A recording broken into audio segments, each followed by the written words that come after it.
Prajwal Revanna arrest ಯಾವ ಕಾರಣಕ್ಕಾಗಿದೆ, 15 ದಿನಗಳ custody ಯಾವ ಕಾರಣಕ್ಕೆ ಕೋರ್ತಾ ಇದೆ ಇತ್ಯಾದಿ ವಿಚಾರಗಳ ವಾದ ಪ್ರತಿವಾದ ನಡೀತಾ ಇದೆ. 10 ದಿನ ಪೊಲೀಸ್ ಕಸ್ಟಡಿಗೆ ಕೇಳಲಾಗಿದೆ. 1 ದಿನ ಪೊಲೀಸ್ ಕಸ್ಟಡಿಗೆ ಕೊಡಿ ಸಾಕು ಅನ್ನೋದು ಪ್ರಜ್ವಲ್ ರೇವಣ್ಣ ಪರ ವಕೀಲರ ವಾದ. ನನ್ನ ಕಕ್ಷಿದಾರ ಎಲ್ಲೂ ಓಡೋಗಿಲ್ಲ, ಎಸ್ಐಟಿ ಮುಂದೆ ಅವರೇ ಬಂದು ಶರಣಾಗಿದ್ದಾರೆ. ಅವರು ಕೊಟ್ಟ ಹೇಳಿಕೆಯಂತೆ ಎಸ್ಐಟಿ ಮುಂದೆ ಬಂದು ಶರಣಾಗಿರುವಂತದ್ದು, ಎಲ್ಲೂ ಓಡೋಗಿರಲಿಲ್ಲ. ಹೀಗಾಗಿ ವೈದ್ಯಕೀಯ ಪರೀಕ್ಷೆ ಏನಾದ್ರೂ ಮಾಡ್ಕೊಳ್ಬೇಕು ಅಂದ್ರೆ 1 ದಿನದ ಕಸ್ಟಡಿಯಲ್ಲಿ ಅದನ್ನ ಪೂರ್ಣಗೊಳಿಸಿಕೊಳ್ಳಬಹುದು. ಅವ್ರು ಕೇಳ್ತಿರೋ ಹಾಗೆ 15 ದಿನಗಳ ಕಸ್ಟಡಿಯ ಅವಶ್ಯಕತೆ ಇಲ್ಲ ಅಂತ ಪ್ರಜ್ವಲ್ ಪರ ವಕೀಲರು ಆಕ್ಷೇಪವನ್ನ ಎತ್ತಿದ್ದಾರೆ. 10 ದಿನದ ಕಸ್ಟಡಿ ವಿಷಯಕ್ಕೆ ಸಂಬಂಧಪಟ್ಟ ಹಾಗೆ ಮತ್ತಷ್ಟು ಮಾಹಿತಿ ಪಡೆಯೋಣ ನಮ್ಮ ಪ್ರತಿನಿಧಿ ನಾಗೇಶ್ರಿಂದ. ನಾಗೇಶ್, ಎಲ್ರಿಗೂ ಗೊತ್ತಿರೋ ಹಾಗೆ ಅವ್ರಿಗೆ ನೋಟಿಸ್ ಕೊಟ್ಟರು, ಬ್ಲೂ ಕಾರ್ನರ್ ಹೊರಡಿಸಿದ್ರು, ಲುಕ್ಔಟ್ ನೋಟಿಸ್ ಆಗಿತ್ತು. ಇದೆಲ್ಲ ಆದ್ಮೇಲೆ ಇಕ್ಕಟ್ಟಿಗೆ ಸಿಕ್ಕಾಕೊಂಡು ವಾಪಸ್ ಬಂದಿದ್ದಾರೆ ಅಂತ. ಬಟ್ ಇಲ್ಲಿ ವಾದ ಮಾಡೋ ಸಂದರ್ಭದಲ್ಲಿ ಅವರೇ ಶರಣಾಗಿದ್ದಾರೆ ಅಂತ ಪ್ರಸ್ತಾಪಿಸ್ತಾ ಇದ್ದಾರೆ. ಅಂದ್ರೆ ಇದು ಅರೆಸ್ಟ್ ಅಥವಾ ಶರಣಾಗತಿನ ಹೇಗೆ ಇಲ್ಲಿ ಕನ್ಸಿಡರ್ ಆಗ್ತಾ ಇದೆ? ದಿವ್ಯಾ, ಆರೋಪಿ ಪ್ರಜ್ವಲ್ ರೇವಣ್ಣ ಅವರು ದೇಶ ಬಿಟ್ಟು ಹೋದಂಥ ಸಂದರ್ಭದಲ್ಲಿ ಅವರನ್ನು ಅರೆಸ್ಟ್ ಮಾಡುವ ಕೆಲಸವನ್ನು ಈಗಾಗಲೇ SIT ಅಧಿಕಾರಿಗಳು ಮಾಡಿರುವಂಥದ್ದು. ಆದರೆ ಈಗ ಅರೆಸ್ಟ್ ಮಾಡಿದ ಬಳಿಕ ಕೋರ್ಟ್ ಮುಂದೆ ಹಾಜರುಪಡಿಸಿ ಹೆಚ್ಚಿನ ವಿಚಾರಣೆಗೆ 15 ದಿನಗಳ ಕಾಲ ನಮಗೆ ಕಸ್ಟಡಿಗೆ ಕೊಡಬೇಕು ಪ್ರಜ್ವಲ್ ರೇವಣ್ಣ ಅವರನ್ನು ಅಂತೇಳಿ SIT ಪರ ವಕೀಲರು ಕೇಳಿರುವಂಥದ್ದು. ಆದರೆ ಅದಕ್ಕೆ ಪ್ರಜ್ವಲ್ ರೇವಣ್ಣ ಪರ ವಕೀಲರು ಆಕ್ಷೇಪವನ್ನು ವ್ಯಕ್ತಪಡಿಸಿರುವಂಥದ್ದು. ಪ್ರಕರಣದಲ್ಲಿ ಈಗಾಗಲೇ ಇವರ ವಿರುದ್ಧ ದಾಖಲಾಗಿರುವಂಥ ಒಂದು ಪ್ರಕರಣ, ಇದು ರೆಡಿಮೇಡ್ ಪ್ರಕರಣವಾಗಿದೆ. ತಾರಾತೂರಿಯಲ್ಲಿ ದಾಖಲಾಗಿರುವಂಥ ಒಂದು ಪ್ರಕರಣ ಆಗಿರೋದ್ರಿಂದ ಸಂತ್ರಸ್ತ ಮಹಿಳೆ ಎಲ್ಲಿದ್ದಾರೆ ಅಲ್ಲಿ ಹೋಗಿ ಈ ಒಂದು ಪ್ರಕರಣವನ್ನು ದಾಖಲಿಸಿಕೊಂಡಿರುವಂತದ್ದು. ಹಾಗಾಗಿ ಪ್ರಕರಣದಲ್ಲಿ ಈಗಾಗಲೇ ಮೇಲ್ನೋಟಕ್ಕೆ ಮಾಡ್ತೀನಿ ನಾಗೇಶ್, ಇದು ಬರೀ ಲೈಂಗಿಕ ದೌರ್ಜನ್ಯ ಪ್ರಕರಣ ಅಲ್ಲ ಅಂತ ಇದ್ದಾರೆ ವಕೀಲರು. ಇದು ಅತ್ಯಾಚಾರ ಪ್ರಕರಣ, ಕೇವಲ ಲೈಂಗಿಕ ದೌರ್ಜನ್ಯ ಪ್ರಕರಣದ ಆ ಒಂದು ಸೆಕ್ಷನ್ ಅಲ್ಲಿ ನೋಡಬಾರ್ದು. ಇದು ಅತ್ಯಾಚಾರ ಪ್ರಕರಣ. ಪ್ರಜ್ವಲ್ ರೇವಣ್ಣ ಸಂಸದರಿದ್ದಾರೆ, ಪ್ರಭಾವಿ ಇದ್ದಾರೆ, ಕಾನೂನು ರೂಪಿಸುವವರೇ ಕಾನೂನನ್ನ ಉಲ್ಲಂಘಿಸಿದ್ದಾರೆ ಅನ್ನೋ ವಾದವನ್ನ ಇಟ್ಟಿದ್ದಾರೆ SIT ಪರ ವಕೀಲರು. ಪ್ರಜ್ವಲ್ ಪರ ವಕೀಲರ ವಾದಕ್ಕೆ ಆಕ್ಷೇಪವನ್ನ ಎತ್ತಿದ್ದಾರೆ. ಈ ಸಂದರ್ಭದಲ್ಲಿ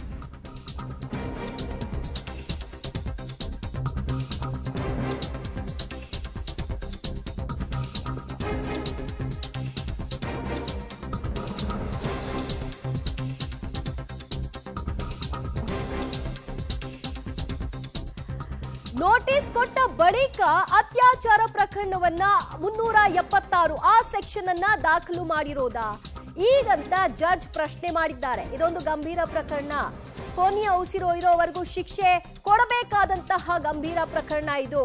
ಮತ್ತು ಹೊಳೆನರಸೀಪುರದಲ್ಲಿ ಲೈಂಗಿಕ ದೌರ್ಜನ್ಯ, ಬೆಂಗಳೂರಿನಲ್ಲಿ ಅತ್ಯಾಚಾರ ಆಗಿದೆ. ಹೀಗಾಗಿ ವಿಚಾರಣೆಯ ಗಂಭೀರತೆ ಹೆಚ್ಚಿರೋದ್ರಿಂದ ಕಸ್ಟಡಿ ಅನಿವಾರ್ಯತೆ ಇದೆ ಅಂತ SIT ಪರ ವಕೀಲರು ವಾದವನ್ನ ಮಾಡ್ತಾ ಇದ್ದಾರೆ. SITಗೆ ಜಡ್ಜ್ ಪ್ರಶ್ನೆ ಕೂಡ ಕೇಳಿದ್ದಾರೆ. SIT ವಕೀಲರ ಪ್ರಶ್ನೆಗೆ ಏನು ಉತ್ತರ ಸಿಗ್ತಾ ಇದೆ ನೋಡ್ಬೇಕಿಲ್ಲಿ.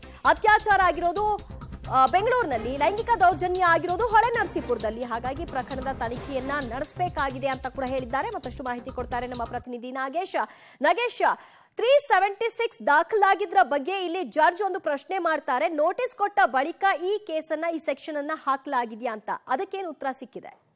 ದಿವ್ಯಾ, ಈಗಾಗಲೇ ಪ್ರಕರಣದ ಅಂದರೆ ಹೊಳೆನರಸೀಪುರ ಟೌನ್ ಪೊಲೀಸ್ ಠಾಣೆಯಲ್ಲಿ ಆರಂಭದಲ್ಲಿ ಮಹಿಳೆ ಕೊಟ್ಟಿದ್ದು ಲೈಂಗಿಕ ದೌರ್ಜನ್ಯ ಪ್ರಕರಣ ದಾಖಲಾಗಿತ್ತು. ಆ ಪ್ರಕರಣದಲ್ಲಿ A1 ಆರೋಪಿಯಾಗಿ HD ರೇವಣ್ಣ ಅವರನ್ನು ಮಾಡಿದರೆ A2 ಆರೋಪಿಯಾಗಿ ಪ್ರಜ್ವಲ್ ರೇವಣ್ಣರವರನ್ನು ಮಾಡಿದರು. ಈ ಪ್ರಕರಣದ ಗಂಭೀರತೆಯನ್ನು ಅರಿತ ಮಹಿಳೆಯ ಮತ್ತೆ ಹೋಗಿ ದೂರನ್ನು ಕೊಡುವಂಥ ಸಂದರ್ಭದಲ್ಲಿ 376 ದಾಖಲು ಮಾಡ್ಕೊಳ್ತಾರೆ. ಹಾಗಾಗಿ ಈಗ ಸ್ಪಷ್ಟತೆಯನ್ನು ಕೊಟ್ಟಿರುವಂಥದ್ದು, ಮಹಿಳೆ ಕೊಟ್ಟಂಥ ದೂರಿನ ಆಧಾರದ ಮೇಲೆ ಪ್ರಕರಣ ಬಹಳ ಗಂಭೀರ ಸ್ವರೂಪದ ಆಗಿದ್ದ ಕಾರಣಕ್ಕಾಗಿ ನಾವು 376 ಅನ್ನು ಆ್ಯಡ್ ಮಾಡ್ಕೊಂಡಿವಿ ಅನ್ನುವಂಥದ್ರ ಬಗ್ಗೆ ಜಡ್ಜ್ ಮುಂದೆ ಮನವರಿಕೆ ಮಾಡುವ ಕೆಲಸವನ್ನು ಈಗಾಗಲೇ SIT ಪರ ವಕೀಲರು ಮಾಡಿರುವಂಥದ್ದು. ಹಾಗಾಗಿ ಈ ಪ್ರಕರಣದಲ್ಲಿ ಬಹಳ ಗಂಭೀರ ಸ್ವರೂಪದಾಗಿರೋದ್ರಿಂದ ಈ ಪ್ರಕರಣದಲ್ಲಿ ಹೆಚ್ಚಿನ ತನಿಖೆ ಅವಶ್ಯಕತೆ ಇದೆ.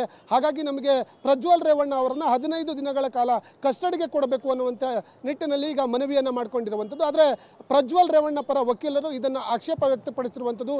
ಈ ಲೈಂಗಿಕ ದೌರ್ಜನ್ಯ ಪ್ರಕರಣಕ್ಕೆ ಸಂಬಂಧಪಟ್ಟಂತೆ ಎಲ್ಲವೂ ಕೂಡ ತನಿಖೆ ಆಗಿದೆ. ಆದರೆ ಮೆಡಿಕಲ್ ಮಾಡಬೇಕು ಅಂತ ಆದಲ್ಲಿ 1 ದಿನ ಕಾಲಾವಕಾಶ ಇದ್ರೆ ಸಾಕು, ಮೆಡಿಕಲ್ ಮಾಡಿ ಮುಗಿಸ್ಬೇಕು ಮುಗಿಸಬಹುದು. ಹಾಗಾಗಿ ಒಂದು ದಿನ ಕಸ್ಟಡಿಗೆ ಕೊಡಿ, 15 ದಿನಗಳ ಕಾಲ ಕಸ್ಟಡಿ ಕೊಡೋದ್ರಲ್ಲಿ ಅರ್ಥವಿಲ್ಲ ಅನ್ನುವಂಥ ಸಮಜಾಯಿಸಿ ಉತ್ತರವನ್ನು ಕೊಡುವ ಕೆಲಸವನ್ನ ಈಗಾಗಲೇ ಪ್ರಜ್ವಲ್ ರೇವಣ್ಣ ಪರ ವಕೀಲರು ಮಾಡ್ತಿರುವಂತದ್ದು. ದಿವ್ಯಾ, ಅದೇ ಕಾರಣಕ್ಕೆ ಹೊಳೆನರಸೀಪುರದಲ್ಲಿ ಲೈಂಗಿಕ ದೌರ್ಜನ್ಯ ಆಗಿ ಬೆಂಗಳೂರಿನಲ್ಲಿ ಅತ್ಯಾಚಾರ ಆಗಿರೋದು, ಹಾಗಾಗಿ ಕೇಸ್ ಸ್ಟಡಿ ಮಾಡಬೇಕು, ಅದರ ಬಗ್ಗೆ ಸಾಕ್ಷ್ಯಗಳನ್ನ ಕಲೆ ಹಾಕಬೇಕು ಅಂದ್ರೆ 15 ದಿನ ಬೇಕು ಅನ್ನುವಂತಹ ಒಂದು ವಾದವನ್ನು ಇಡ್ತಿರೋದಾ? ಖಂಡಿತವಾಗ್ಲೂ ದಿವ್ಯಾ, ಇಲ್ಲಿ ಬಹಳ ಪ್ರಮುಖವಾಗಿ ಲೈಂಗಿಕ ದೌರ್ಜನ್ಯ ಪ್ರಕರಣ ದಾಖಲಾದ ಬಳಿಕ ಬ್ಯಾಕ್ ಟು ಬ್ಯಾಕ್ ಮತ್ತೆರಡು ಅತ್ಯಾಚಾರ ಪ್ರಕರಣಗಳು ಪ್ರಜ್ವಲ್ ರೇವಣ್ಣ ವಿರುದ್ಧ ದಾಖಲಾಗಿರುವಂತದ್ದು. ಹಾಗಾಗಿ ಈಗಾಗಲೇ 3 ಪ್ರಕರಣದಲ್ಲಿ ಆ ವ್ಯಕ್ತಿಯ ವಿಚಾರಣೆ ಆಗಬೇಕು. ಆ ಪ್ರಕರಣದ ಗಂಭೀರ ಸ್ವರೂಪದ್ದಾಗಿರೋದ್ರಿಂದ ಈಗಾಗಲೇ ಪ್ರಜ್ವಲ್ ರೇವಣ್ಣ ಸಾಕಷ್ಟು ಪ್ರಭಾವಿ ವ್ಯಕ್ತಿ ಆಗಿರೋದ್ರಿಂದ ಆತನನ್ನು ಹೆಚ್ಚು ಕಸ್ಟಡಿಗೆ ತೆಗೆದುಕೊಂಡು ನಾವು ವಿಚಾರಣೆ ಮಾಡುವ ಅವಶ್ಯಕತೆ ಇದೆ. ಜೊತೆಗೆ ಈಗಾಗಲೇ ಆ ಮಹಿಳೆಯರ ವಿಡಿಯೋಗಳನ್ನು ಮಾಡಿರೋದ್ರಿಂದ ಆ ವಿಡಿಯೋ ಮಾಡಿರುವಂತಹದ್ದು ಪ್ರಜ್ವಲ್ ರೇವಣ್ಣ ಅನ್ನುವಂಥದ್ರ ಬಗ್ಗೆ ಈಗಾಗಲೇ ಸ್ಪಷ್ಟಪಡಿಸುವ ಕೆಲಸವನ್ನು ಮಾಡ್ತಿರುವಂಥದ್ದು. ಹಾಗಾಗಿ ಆ ವಿಡಿಯೋ ಮಾಡಿರುವಂಥ ಮೊಬೈಲ್ ಸೇರಿದಂತೆ ಎಲ್ಲವನ್ನೂ ಕೂಡ ವಶಕ್ಕೆ ಪಡೆದು ನಾವು ತನಿಖೆ ಮಾಡುವ ಅವಶ್ಯಕತೆ ಇದೆ. ಹಾಗಾಗಿ ಮೆಡಿಕಲ್ ಎಲ್ಲವೂ ಕೂಡ ಮಾಡಬೇಕು. ಹಾಗೆ ನಿಮಗೆ 15 ದಿನಗಳ ಕಾಲ ಕಸ್ಟಡಿಗೆ ಕೊಡಲೇಬೇಕು ಅನ್ನುವಂಥ ಮನವಿಯನ್ನು ಈಗಾಗಲೇ SIT ಪರ ವಕೀಲರು ಮಾಡ್ತಾ ಇರುವಂಥದ್ದು. ದಿವ್ಯಾ, ಅಂದ್ರೆ ಮೊದಲೇದಾಗಿ ಲೈಂಗಿಕ ದೌರ್ಜನ್ಯ ಕೇಸ್ ದಾಖಲಾಗಿ ಆಮೇಲೆ ಅತ್ಯಾಚಾರ ಅಂತ ಹೇಳ್ತಾರೆ, ಆ ವಿಡಿಯೋದಲ್ಲಿರೋದು ನಾನೇ ಅಂತ ಹೇಳ್ತಾರೆ. ಇದೆಲ್ಲವೂ ಕೂಡ ಸಂಶಯಕ್ಕೆ ಕಾರಣವಾಗ್ತಾ ಇದೆ. ಮತ್ತು ಅಧಿಕಾರಿಯ ಹೋಗಿ ಅವರ ಬಳಿ ಸ್ಟೇಟ್ಮೆಂಟ್ ಅನ್ನ ಪಡ್ಕೊಳ್ತಾರೆ, ಅಂದ್ರೆ ಅದನ್ನ ಪಡ್ಕೊಳ್ಬಾರ್ದು ಅನ್ನುವಂತಹ ಇದಿದೆಯಾ ಕಾನೂನಲ್ಲಿ? ನೇರವಾಗಿ ಮಹಿಳೆ ಎಲ್ಲಿದ್ದಾರೋ ಅಲ್ಲಿ ಹೋಗಿ ಅವರ ಒಂದು ಸ್ಟೇಟ್ಮೆಂಟ್ ಅನ್ನ ಪಡ್ಕೊಳ್ಬಾರ್ದು ಅಂತ? ದಿವ್ಯಾ, ಈಗಾಗಲೇ ಪ್ರಜ್ವಲ್ ರೇವಣ್ಣ ಪರ ವಕೀಲರು ಮಾಡ್ತಿರುವಂತ ಆರೋಪ ಅಷ್ಟೇ ಅದು. ಹಾಗಾಗಿ ಅದು ಅಷ್ಟು ಸಮಂಜಸ ಅಲ್ಲ ಅನ್ನೋಂಥದ್ದನ್ನ ಸರಿಪಡಿಸುವ ಕೆಲಸವನ್ನ ಈಗಾಗಲೇ SIT ಪರ ವಕೀಲರು ಮಾಡ್ತಿರುವಂಥದ್ದು.